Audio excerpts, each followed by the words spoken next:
Hi everyone, मैं हूं रविंद्र और आप लोग देख रहे हैं रविंद्र टाइम्स। और इस चैनल पर पवन सिंह के लेकर एक बहुत ही बड़ी अपडेट आया है।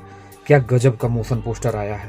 ग्लोबल म्यूजिक जंक्शन से आप लोगों के बीच ये पवन सिंह का, पावर स्टार पवन सिंह का एक शानदार गाना जिसका नाम है काला ओढ़नी, उस गाने का मोशन पोस्टर आया है। कल इस गाने का टीजर आप लोगों के बीच देखने को मिलेगा। तो मतलब बहुत ही कमाल का मोशन पोस्टर है।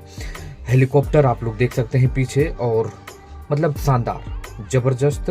और ऐसे ही गाने भोजपुरी में आने के लिए जरूरी भी है। और इस समय अगर कोई काम कर रहा है तो पवन सिंह इस काम को बेखूबी कर रहे हैं। तो बहुत ही शानदार है, मुझे बेहद ही अच्छा लगा। और मुझे आशा है कि जितने भी पवन सिंह के फैंस हैं आप लोगों को भी अच्छा लगेगा। तो आप लोग भी नीचे कमेंट करके बता सकते हैं कि आप लोगों को ये पोस्टर जो आया है, motion poster global music junction से काला ओढ़नी का, वो आप लोगों को कैसा लगा है। कमेंट करके बताइए। और ऐसे ही न्यूज आप लोगों को मिलते रहेगा।